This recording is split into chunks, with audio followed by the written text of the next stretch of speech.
Michael LaRosa, former special assistant to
Michael LaRosa, former special assistant to President Joe Biden, chief spokesperson for the First Lady, former First Lady Jill Biden, House Democratic leadership, and U.S. Senate communications director will be with us shortly. But first, let's get to the big three.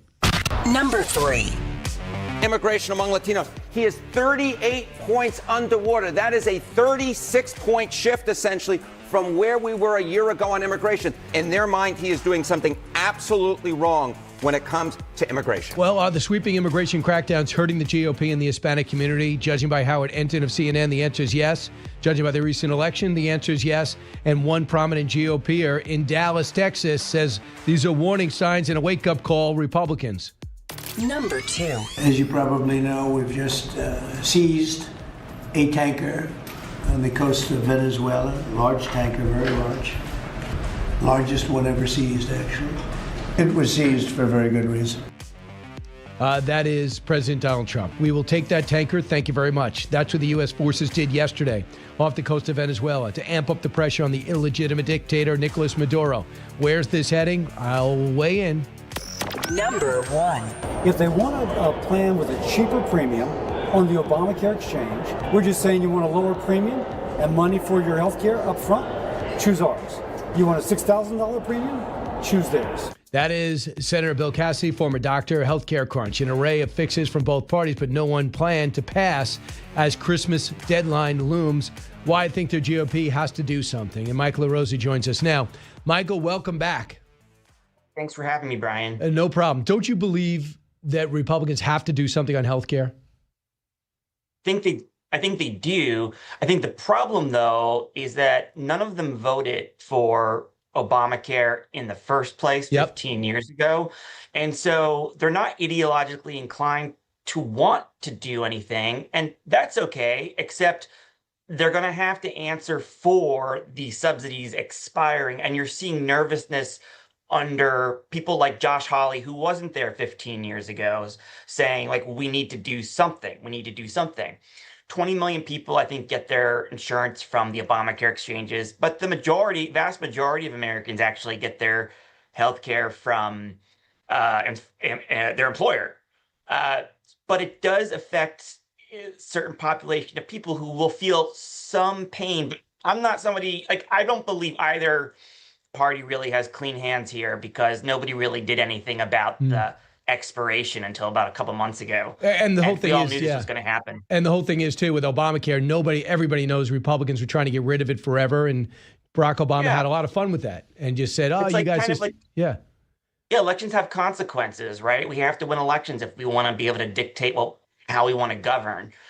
We shouldn't expect them to do the things we want them to do from the minority. So a couple of things. So we have Senator Peter Welch, Democrat from Vermont. He says he believes that the president has to get involved. He has to pick a plan, get behind it. He says because right now both sides just have like rival plans. One has no intention and no plan and no desire to lower your health care costs. I want to be very clear about what this Republican bill represents. Junk insurance. A tour of fantasy land narrated by the Democrat leader. The Republican Party, on the other hand, is already demonstrating that we know how to do this. We're going to have another couple of votes tomorrow where we're going to see chaos and no plan on health care. So the Republicans will have first the Democrats are going to vote on theirs, which is just extend the subsidies for 3 years, and which were put in place during the pandemic. And the Republicans are going to say, yeah, take that money, but put it into healthcare savings accounts. And let's talk about getting rid of fraud and changing the eligibility requirements. So I don't know. What do you think? They're both going to fail, right?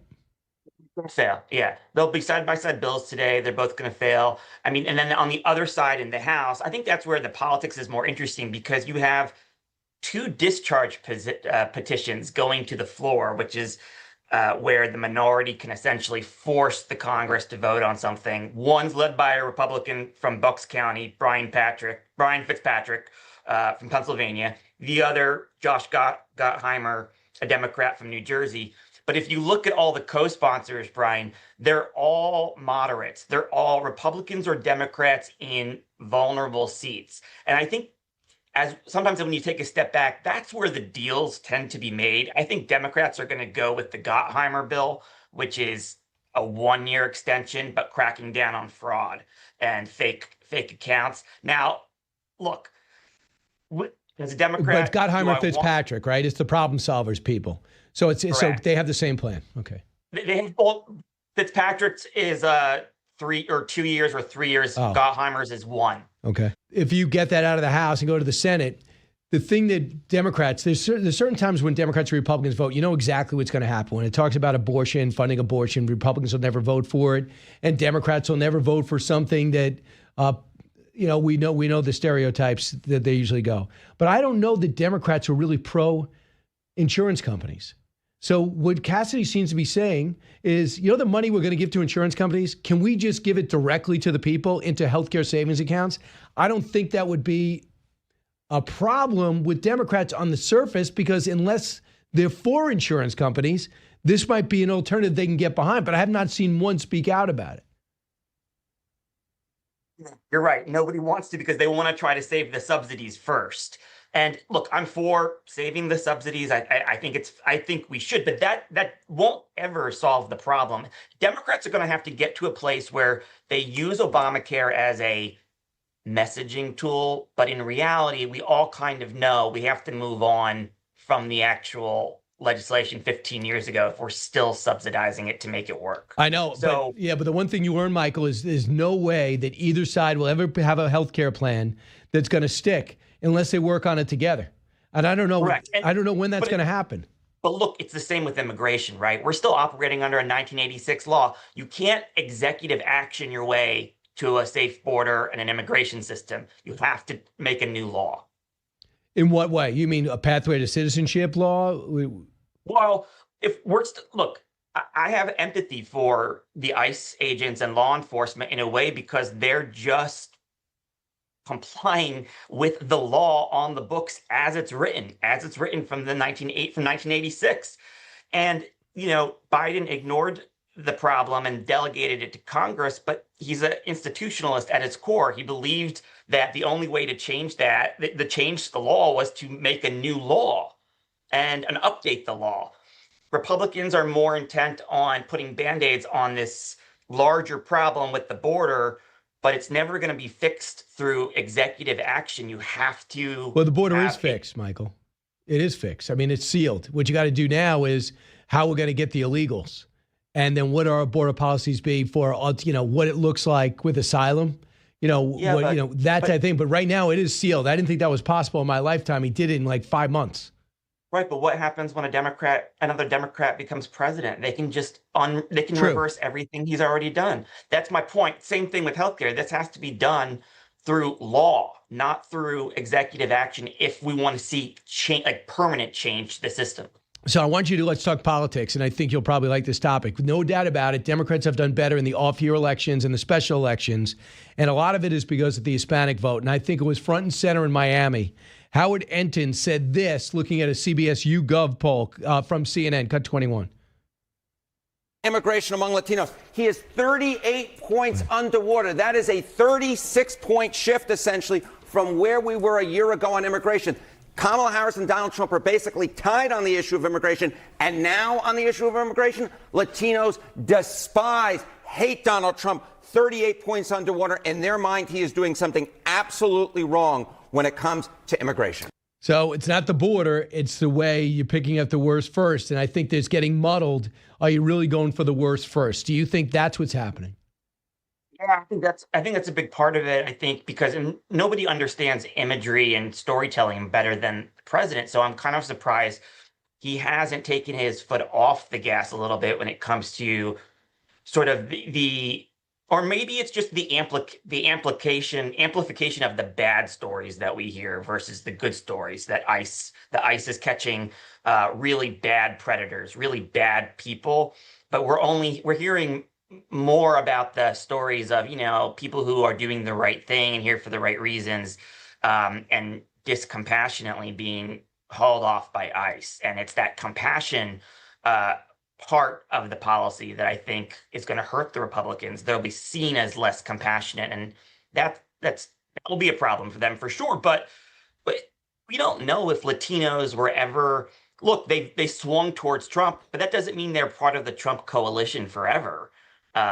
It takes trends. You have to see where Latinos are going, and we don't know based on one election what coalition they're actually loyal to. So let's talk about we have the Miami election. We know that. We know Virginia and New Jersey went the Democrat way. We know the election in Nashville reasonably, a 9-point win for the Republican. But for the most part, the party in power usually pays the price. Trump was asked about that yesterday, and he responded. He knows history. So here's what he said when he was asked in the Oval Office about that. And here's how it went. Do you got that number? When you win the presidency, you seem to lose the midterms. Even if you win the presidency by a lot and you do a great job as president. Some presidents have done good and they've lost. I think it's like 2 times in the last many, many years it's been won. I don't know why. It doesn't make sense. Usually I can figure things out, but I don't know why, but that seems to be. But other than that, we should win because we're doing great. So, I mean, he knows what history says, but he's going to try to buck that. And it's all going to come down to, is the big, beautiful bill going to pay off for putting, jet fuel on the economy? By the way, the market's up 317 points. It's near another record, basically because of the rate cut. So, look, in 2022, during the Biden midterms, it was record high inflation. I'm talking Jimmy Carter level. You remember this, right? So we were prepared to lose a ton of seats, and the Supreme Court and the Roe thing changed everything a couple months before. Events can shape midterms. They're a little bit more unpredictable. But it's a different electorate. And so the way Democrats approached it in 2022 was, we have to make sure the voters know that Republicans are worse than we are. And that is how we approached. We weren't always defending the Biden record. Nobody ran away from the Biden record in 2022. But we certainly made candidate quality the issue by going after the Oz's and the Kerry Lakes and the Herschel Walkers, by making them look worse or more ridiculous or more fearful of them than us. That's the way you have to kind of do that. And it's in this. I assume they'll follow that strategy. They say there's about 39 seats up for grabs between empty seats and disputed seats. So they feel like in the House, you're going for 39 seats. See if that number stands. Lastly, Gavin Newsom's numbers have been up 6 to 8 points over the last month. They just did a poll in California. When I look at his track record in California, I don't get it. I mean, we know the deficit's never been higher. More people are leaving than ever before. Gas is extremely high, especially compared to the rest of the country. He's got that huge deficit. Nothing's been done at Pacific Palisades. Contrast that with Shapiro. He's in his high 50s, 60s approval. Governor Beshear, I hear his numbers are around 68% approval. So why is it that Newsom would be on the top? Why is that, Michael? Because he's doing the best out of all of the potential 2028ers at playing the TV game better, playing the media game better. He's out front more often than they are. He's going, he went on Charlie Kirk's show. He debated DeSantis he has put himself out front as this leader of the resistance, and it's really, he's done it the best out of all of them so far. I don't know if he's going to be the nominee, but that's why I think, and with the mood of the country, you know, you see Jasmine Crockett, right, in Texas, who's running a campaign totally on just fighting Trump. That's sort of what Gavin Newsom is seen as nationally, the guy who's taking on Trump. And that's where mood of the country can intersect with the one voice you hear the loudest. So, like in New Jersey, you know, if affordability was the real issue in that election, why didn't they blame Democrats? They've ran the state for the last 8 years, but they voted for the Democrat and for the governor overwhelmingly for Mikey Sherrill. They didn't punish the party in power there. It's that mood of the country thing that you can do everything right and say everything right. But in the end, sometimes optics, mood of the country, waves or whatever. I don't know if there's going to be a wave. It's too early to tell. But Democrats haven't fixed all of their problems, but they're certainly, their voters are certainly turning out. Our voters are certainly turning out in these, you know, very off-year elections at a higher rate than the other side. No doubt about it. A lot has to be at play, but as we come to the end of the year, it's important to know where everybody is. Michael LaRosa, thanks so much. Have a great day. You too. Thanks, Brian.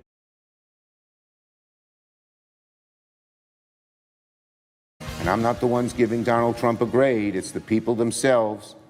Last night, while Donald Trump was mocking affordability in Pennsylvania, voters in Georgia and Florida gave him a big fat F. In Georgia, just 1 year ago, Democrats lost that state House district by 22 points. Last night, they won it. We've had the first Democratic mayor in Miami in 30 years, what used to be a Republican redoubt. Those elections are another warning shot from the ballot box. That's nice of you, Chuck Schumer, to look out for Republicans and make sure they understand that they're not having good off-year elections. I do think Miami, they put a lot of money into Miami. They put a lot of big-name Democratic names into Miami, and for the first time in 30 years, there's a change in party leadership in the mayor's race. Michael Whatley joins us now. He ran the GOP for a while. He's now running for the Republican nomination for the North Carolina Senate seat and wants to get that seat and flip it. Michael Whatley, welcome back. It's good to be on with you, sir. So, Michael, your thoughts about what you picked up from the Miami election?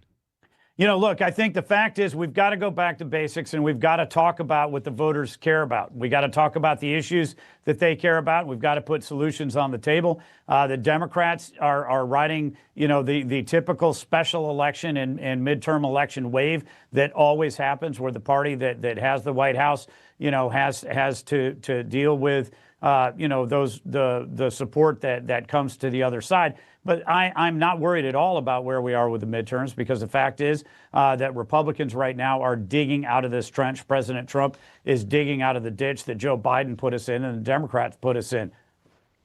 But there's the one difference I would have, and I just played this. I played this for our audience, but I'd like you to hear it. The CBS did a poll, and the one thing that's pretty consistent is you worked so hard to gain in the Hispanic community in a way that Mitt Romney, John McCain, and even George W. Bush didn't think was possible, to the point where I think Democrats are saying, well, we took them for granted. We kind of blew it. But now you see that the numbers are suffering for Republicans, and a lot of people are pointing back to the aggressive immigration policies, not at the border, but elsewhere. I want you to hear Harry Enten on CNN talking about the CBS poll. Cut 24. Immigration among Latinos. He is 38 points underwater. That is a 36-point shift, essentially, from where we were a year ago on immigration. Kamala Harris and Donald Trump are basically tied on the issue of immigration. And now on the issue of immigration, Latinos despise, hate Donald Trump. 38 points underwater. In their mind, he is doing something absolutely wrong when it comes to immigration. So, your thoughts? Well, President Trump is doing what he said he was going to do. President Trump said throughout the course of the election last year that he was going to shut down the border and he was going to remove violent, criminal, illegal aliens from the United States. That is exactly what he has done and exactly what he is doing. I can tell you in Charlotte, North Carolina, we just had a stabbing this last weekend with a violent, criminal, illegal alien who stabbed another man who's trying to protect a elderly woman. We don't want these people on the streets. We don't want them in our cities. And the president is fighting to be able to remove the violent criminal illegal aliens from the country, just like he said he was going to do. Right. But do you think that if people are being picked up off the back of landscaping trucks that really are here illegally but haven't committed a crime, do you think in the Hispanic community that's interpreted as going too far? Look, I think the biggest thing that we've seen is that President Trump shut down that border. Joe Biden allowed 15+ million illegal immigrants to come into the United States, hundreds of thousands of them captured at the border. They were determined that they were felons, and they were still allowed into the United States. These are people that absolutely, positively have got to be removed. You know, the highest priority for the government, for any government, federal, state, or local, is protecting its citizens, right? My opponent, Roy Cooper, is absolutely got an F when it comes to protecting the citizens of North Carolina. He has vetoed bills to force sheriffs to honor ICE detainers and move people out of the state, which is why we have to have, you know, ICE come into Charlotte through Operation Charlotte's Web and be able to remove these types of criminal illegal aliens. So, look, we need to keep our kids and our communities safe. That's what the president is doing right now across the country. So with Charlotte, how is that being received by the people of Charlotte? Mostly a blue area, and we have the horrible record of this guy with dozens and dozens of criminal activity, some convicted, some not. Lenient judge lets him out, and then he basically lights a woman on fire randomly. So yeah, look, I mean how is that being received? Talk about that. The crime issue in Charlotte and frankly in all of North Carolina is the #1 issue of the day right now. And obviously the economy is going to continue to be a top issue. But the fact is that Roy Cooper signed an executive order in 2020 when he was marching around the block with Antifa, with BLM during the 2020 riots. He signed an executive order to reimagine law enforcement in North Carolina. We don't need to reimagine law enforcement. We need to enforce the law. You know, he set up cashless bail, he set up pretrial release, and he set up a revolving door that has allowed these criminals to be back on the streets despite the fact that they've been arrested 20 times, 30 times, 50 times or more, and it poses a direct threat to the community. The people of Charlotte, the people of North Carolina, want their kids and their communities to be safe. So what issue is let's say, what are the top 3 issues to the people of North Carolina?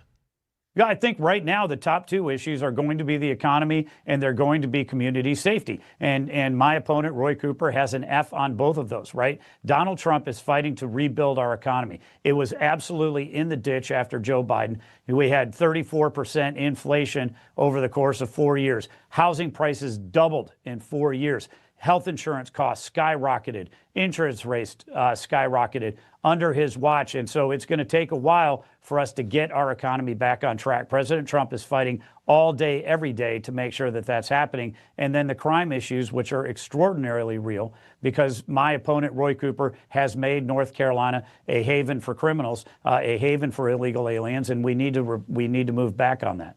So, yeah, we'll see going forward. Michael, do you think the RNC is in good hands?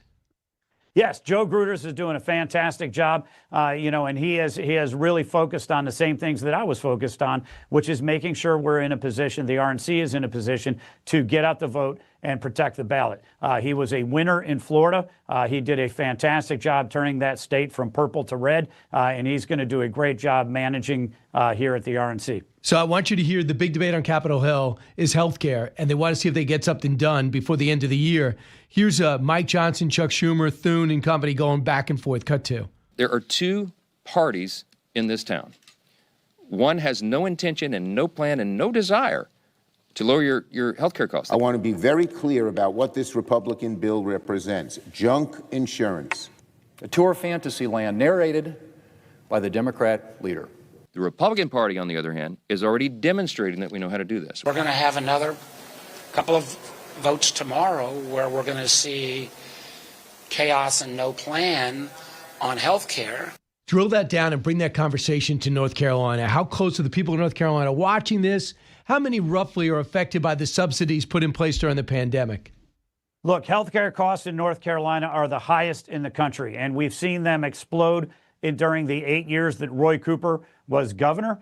We also have seen them go up dramatically since Obamacare was passed. You know, the Democrats said you could keep your doctor under Obamacare. They lied. They said that health insurance costs would go down under Obamacare. They lied. The fact is that during Joe Biden's tenure, during Roy Cooper's tenure, health care costs have absolutely gone through the roof. We need to bring health care costs down.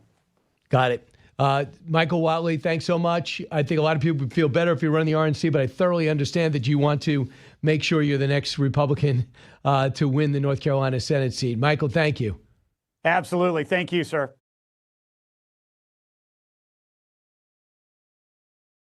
Seth, Barron, welcome back. Oh, thank you, Brian. It's great to be here. So let's keep this New York. We just note that Kristi Noem is getting grilled by the left and praised by the right as she sits on Capitol Hill, and they're trying to impeach, I think it's RFK and Pete Hegseth. Right. Which gives you an idea, by the way, what it'll be like if the House flips. Oh, absolutely. I think we're primed for, Trump 1 Part 2. Do you think that Democrats are in danger of focusing on Trump too much because he is term limited? And after a while, they're going to say, wait a second, that guy has left the ring? I think that's partially why they're really into war crimes now and talking about bringing Pete Hegseth up on war crimes, J.D. Vance maybe up on war crimes. I think they really want to expand the scope of who they focus Who they hate. on. Yeah, who they hate. Well, or just to seed that in the mind of the public. So, Seth, were you surprised a couple of weeks ago when Mondami goes to the White House and the president says, I'm going to give him a shout. We both want to make New York great.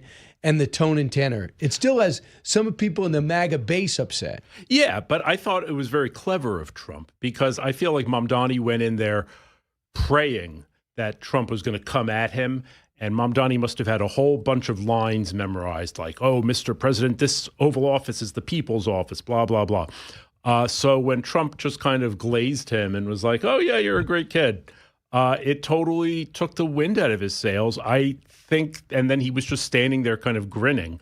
I think Trump played him very well. And then, when he becomes mayor and starts in with his crazy stuff, fighting ICE and whatnot, Trump can say, oh, I thought he was a nice guy, but he's not so nice. And then he'll get to out Gavin Newsom like war, or in Pritzker, maybe the battle. But he gave it to him. He looked at him. He's this young guy who means well. You know what? I also think he appreciated that he won. That he came out of nowhere to win. Trump likes those stories. That's true. So, but what we've seen so far in the transition team, what's your take? Well, it's about as bad as one could imagine. He comes in, he makes noises to try to, mollify the business community and the Jewish community and the public safety people. But if you look at his transition team, I mean, he has this Alex Vitale guy who wrote a big book called The End of Policing.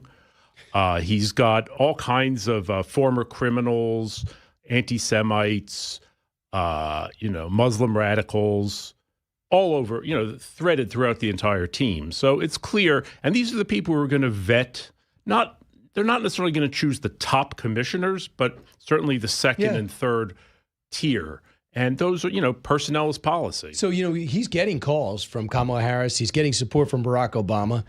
Is he not listening, or did Obama go, go full socialist, go full radical, or I'm going to buck what they're telling me? Bill Clinton has praised him, but those are not selections Bill Clinton would make. No, not at all. They see that this is where the momentum, this is where the energy is in the party right now, and they're willing to accept that as far as it goes. Everybody's talking about affordability now. I mean, he clearly struck a chord with that. I mean, needless to say, a mayor can't really do anything about making things affordable. I mean, it's not clear what that means. They say rents are at all-time high, by the way. They just came across in New York City. Rents are high. A lot of people want to live here. I mean, that's why. Look, a lot of the reason why you can't build more is because of regulations, and he's not going to change any of that. He told, him and the president, that's one thing the president said, I see scaffolding everywhere. It's so hard to build. The president knows how hard it is to build, can make it easier. He probably says, I'll do that. But he's not. No. I mean, what he wants to build is more public housing. And there's about 100,000 empty apartments or more because it actually saves you money rather than live under if you're a landlord, rather than open up those apartments and deal with the maintenance in those apartments and people's complaints, I'd rather just leave them empty because you're not letting me raise the rent. Absolutely. I mean, it costs a lot of money to rehab an apartment that's been, rented for the last 30 or 40 years to one person. But the city will not permit you to cover your costs. And they keep imposing new mandates. So for a lot of people, it's cheaper just to keep it off the market. All right, so let's listen to Mondami. So if you're looking to see if he's going to moderate his transition team, would leave you offended. They got a guy who spent 7 years in prison who's going to talk about prison reform. They have a woman that worships a terrorist, a cop-killing terrorist who escaped prison and went to Cuba.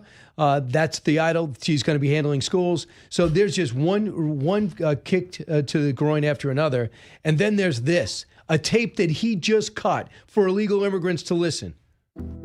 ICE is legally allowed to lie to you, but you have the right to remain silent. If you're being detained, you may always ask, "Am I free to go?" repeatedly until they answer you. You are legally allowed to film ICE as long as you do not interfere with an arrest. It is important to remain calm during any interaction with ICE or law enforcement. Do not impede their investigation, resist arrest, or run. One last thing. New Yorkers have a constitutional right to protest, and when I'm mayor, we will protect that right. New York will always welcome immigrants, and I will fight each and every day to protect, support, and celebrate. He forgot to say illegal immigrants. Right. So why cut that tape, Seth Barron? I mean, he's telling his base. I mean, this is a key thing for the Democrat Party in New York City and for the DSA and the whole radical pro-illegal immigrant lobby here that ICE, as we've heard, ICE is Gestapo. ICE are Nazis. We need to resist ICE. That they're kidnapping people. That they're disappearing people. Resistance against this. This is a winning point in among the left in New York City.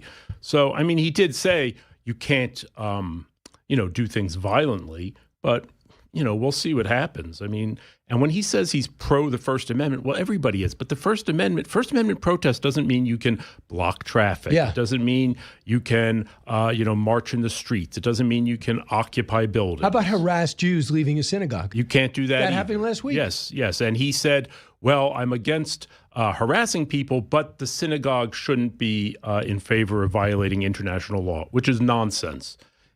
His whole obsession with international law, it's essentially an out. He can say anything that he likes is pro-international law, and everything else is violating it. So Seth Barron, our guest. Seth, the other thing that's happening, and I'm in an odd spot, at least I am really impressed with Congresswoman Elise Stefanik. I think she's a firebrand, buzzsaw. I think she knows exactly what she's doing running for governor. And I'm also really good friends with Bruce Blakeman. I think he's done a phenomenal job in Nassau County, mostly Democrat. He got 56% of the Hispanic vote. He goes to areas not just Manhasset, which, by the way, if you're listening around the country, really nice, or Brookville, unbelievably nice. He goes to Hempstead and run down areas that need help. So he's really done a good job. Your thoughts about both candidates running for the Republican nomination in a Democratic state who President Trump openly says, I'm not picking sides. Yeah, I mean, look, it wasn't, what Elise Stefanik wanted to happen. But at the same time, they're going to be facing a tough race. Whoever wins is going to be facing a tough race against Kathy Hochul. And, maybe they need to get themselves sharpened against each other a little bit. So I think maybe you don't know this, and don't blame yourself if you don't, but before they have a convention or a primary, there's a mini conference or something in February. So I thought this is the reason why the president's staying out of it, because they're going to resolve and find out who's got the momentum in February, I guess. Okay. So if that happens, you'll have a clear winner. And it's what do they look for? Donors, number one, money, number two, number three, viability. Absolutely. And, I think you're right. I think both of them are strong candidates in different ways. I mean, she's upstate, he's downstate. Look, what it comes down to is the Republican nominee has to win 35% of New York City to win statewide. And that's going to be tough.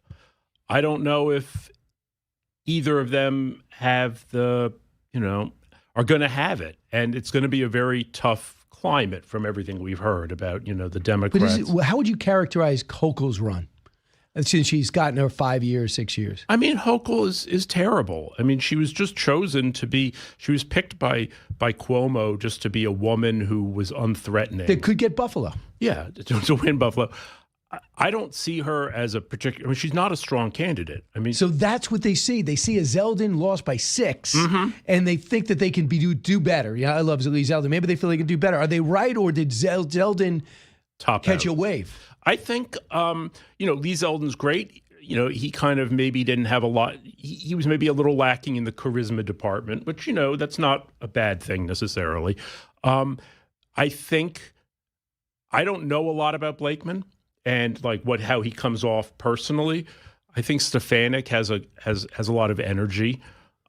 She's a buzzsaw. I mean, you saw her take apart those Ivy League presidents. For sure. And I think Hochul is weak. It's going to depend a lot on what the national mood is at that moment. I think the Mondami election helps whatever a good Republican candidate emerge. Well, sure. And we'll see what kind of stuff he gets up to in the next year. But look, Hochul married Mamdani. She came out and supported him. And then, he didn't back her. Because the lieutenant governor primarying her is a socialist. Yes, Delgado. So she's weak, and she's going to have trouble. She's going to be tied to Mamdani. Any crazy stuff he comes up with, any crime spike that happens, she's responsible for. Fire chief resigned. Right. Have you heard anything about the cops? I mean, are we going to see mass retirements? There's about 35,000 now. He says that's enough. Most people say, no, you need another 4,000. Right. It sounds like there are going to be people leaving. I mean, if you've got your 20 years, why wouldn't you? Right. And I mean, he's keeping Jessica Tishin for now. I just can't imagine that that's going to hold up. Her whole philosophy of policing seems like to be in contradiction with what he's got. I think he's keeping her around to, like I said before, to pacify his opposition and calm down the business community. No, we're not going to let crime go wild. But I just don't see how that relationship continues. And finally, can you make sense of the Mets? Do they want to make sure no one goes to the games? Yeah, Pete Alonso is now gone. They lost Diaz, their stopper. They traded Nemo, their popular player, homegrown. Yeah, I saw Mr. Met is moving over to the Dodgers. Yeah, I don't blame him. I don't either. The weather's better. Right. I can't really fill you in on that, but it seems like this is what Mets fans live and die over, this type of thing. All right. Thanks, Seth Barron. Thanks so much. Check out the editorial section of the New York Post. He wrote The Last Days of New York, and New York remains really intriguing. And by the way, it's a good sign for the city. You can't walk anywhere in Midtown. It is packed. Brian Kilmeade Show.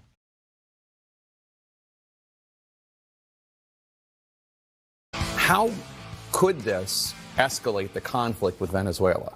Well, we've had sanctions on Venezuelan oil since the first Trump administration. And Biden kept them. Kept them. Yeah. So to me, this is absolutely normal. I mean, seizing an oil tanker? Yeah. We've been seizing Iranian oil tankers in the past. We also, according to the law that I've read, that oil is up for forfeiture. So we could keep that. We've kept Iranian oil in the past. I think this is actually a pretty, check the box case. Mm-hmm. So that's an astonished Jake Tapper talking to his own national security analyst on the taking of a Venezuelan Iranian tanker yesterday. And we saw the video. It's out there and available. Mary Antonacio O'Grady joins us now. She writes the Americas column, a weekly column on the Wall Street Journal. It talks about politics, economics, but focuses on Latin America and Canada. And of course, it's always important stories, but now more than ever, the world is watching what's next in Venezuela, and Mary's all over this. Mary, welcome back. Thank you, Brian. It's Anastasia, very famous Irish name, a very Irish name. So very Irish. So, Mary, in particular, what do you think this taking of the tanker does for the tensions in the region?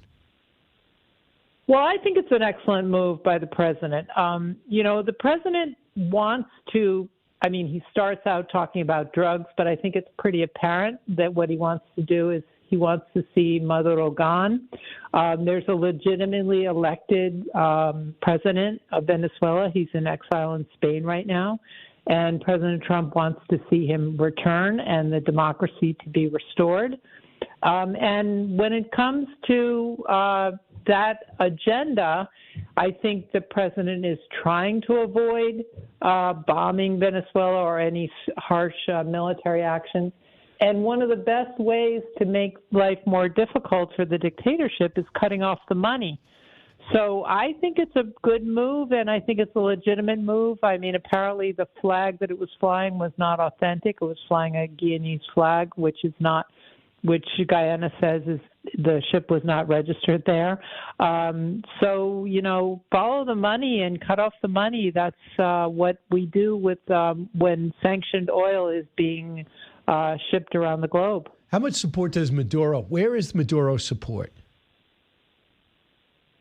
Well, it's a military dictatorship, right? So he has control of the weapons and the military, particularly at the top. They are beneficiaries of all the gangster businesses that that the dictatorship is in, mostly drug trafficking, but all kinds of other businesses.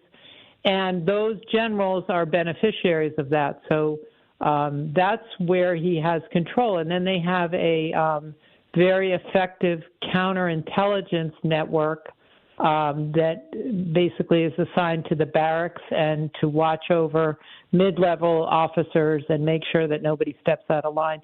They have about 850, I think, political prisoners in Venezuela, and more than 170 of them are members of the military.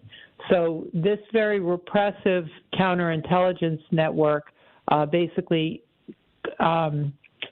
surveils the barracks and all the different military installations, constantly looking for anybody who might be stepping out of line. So that's how they control the lower ranks of the military, and the upper ranks of the military are on the payroll of the regime, so they stay in line. And that's basically his support.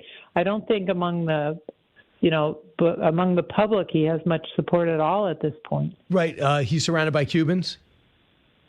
There's a lot of Cubans who do intelligence. I mean, that's the strongest. Cuba is really bad at everything, which is why the country has fallen apart. But they're very good at intelligence and spying and that sort of thing. And so they have a pretty strong network inside the country that is either actively working or has trained the Venezuelans who are working for Maduro. What would get his attention to get him out? What are his likely landing spots? People tell me Turkey. Yeah, Turkey's one. I mean, I think, first of all, to get him out, I don't know what's going on there, but I would suppose that he wants safe passage, and he wants safe passage for, say, 20 people around him. It's not enough just for him. And then he also has a problem because he would be subject to law enforcement actions from the International Criminal Court. And Donald Trump, I don't think, can give him any guarantees about that. So he'd have to go to a country that would protect him from the ICC. Turkey would be one of them, Moscow, Tehran, those kinds of places that aren't going to turn him over because the ICC comes after him. And where he would go is, I mean, think about it for yourself. If you wanted to if you were going to go into exile from your country, I don't think you'd want to go to Tehran or Moscow, but maybe Turkey's not such a bad choice. Edward Snowden seems to be happy. Assad, I don't hear from him much anymore. So Mario, yeah, that's right. Yeah, Mario, great guest. So Mary, we've been watching this before, him push to the brink, and he ends up staying, or we get frustrated and we do a deal with him. But I don't think the president can afford this guy to stay in power. I know we can't go out and say that. We don't do regime change. But what do you think could be the thing that outs him, that shows him he has no choice? Besides losing control of the army, which the way you're stating it, he has not lost yet, even though the CIA is on the ground there. What's the thing that would push him over? Well, that's just very tough to know. Well, I have a better question then. What would it look like? What would the region look like without him, with the exiled leader in power? Tell me what it means. That's easy. I mean, I think that if Venezuela falls, the region would look fantastic because it's been such a destabilizing effect throughout the region. I mean, starting with the migration. You know, if you talk to Venezuelans, I wrote my column about the Chilean election. There's a lot of Venezuelans in Chile. They all want to go home. These people want to go home. This idea that that they are migrating in some kind of protest against the United States or somehow coming here to destabilize us. They're coming here because they have no options. And, we talk a lot, I think it was Giorgia Meloni, the Italian prime minister, who says, we talk a lot about the right to immigrate, but what about the right to stay home? And this would give Venezuelans the right to live in their own country again. So that's really important. As far as what would push him over, I think the president is trying to avoid any kind of kinetic strike inside Venezuela, but that may turn out to be necessary because I agree with you. I mean, there's no way at this point that Donald Trump can back off. He's made a commitment, and if he says all of a sudden, we're going home, that's going to be seen as a big victory for Maduro, and it'll empower him. So I think we have to finish the job. Exactly how we finish the job is hard to say, but that's why, coming back to this oil tanker, they don't pump as much oil as they used to, but they still rely a lot on their Venezuelan exports through, the black market. And if we start cutting those options off as, their sanctioned oil traveling around the globe, that's going to hurt a lot. And I think the administration's hope is that pushing a little bit further all the time with moves like this will eventually convince him that there's no way that he can stay and be stable. So he's better off going. So people say, Mary, we don't do regime change well. Look at Iraq, look at Libya. But some say this is different. I mean, this guy lost an election and won't leave. So you can't say they're ousting a legitimate leader. And he's been in power, and you've already outlined the upside of him going. But do you think that this has a chance to get really messy? Should they get him out? Well, I totally agree with you that, it on the surface, it appears that it would have a good outcome because the majority of the people in the country want him gone. The majority of the intelligence tells us that the majority of the military want him gone. They want to return to the democracy, not the leadership, not the spies that Cuba has sent over there, but the majority of the rank and file would be happy to basically stand up a military that defends the democracy. However, I do think that when you're going down a path like this, you have to think about the worst case scenarios. You have to think about what if we're wrong? And, it's not as clean as that. There are some problems, including, a lot of illegal groups that operate there that may not back off so easily. That would be like the ELN, which is a Colombian narco-terrorist group. It would include the Cartel de Soles, which is the group that is accused of being linked to the regime. It would include Tren de Agua. There's a lot of people with, they're irregulars and they have weapons.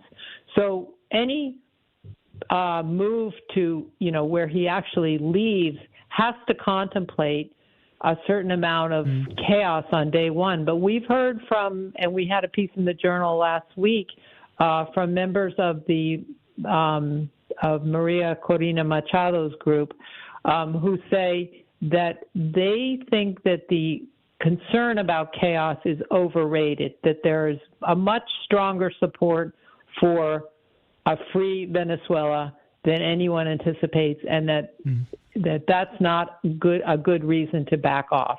So I think we have to anticipate problems, and I think the U.S. has to kind of help without committing troops, obviously, but help as an advisor with intelligence and so forth to get them stabilized. But I think it's a gamble worth taking because the alternative is the mess that we have all over South America, and Venezuela is at the heart of it. Yeah, and maybe finally Cuba will be dislodged from that brutal regime because they'll have almost no allies in the region then, right? Good point. Yeah, excellent point. Mary, you got to go. Thanks so much for the quality time. We look forward to your columns now more than ever. Thanks for having me, Brian. Have a great weekend. You too. That is the Wall Street Journal.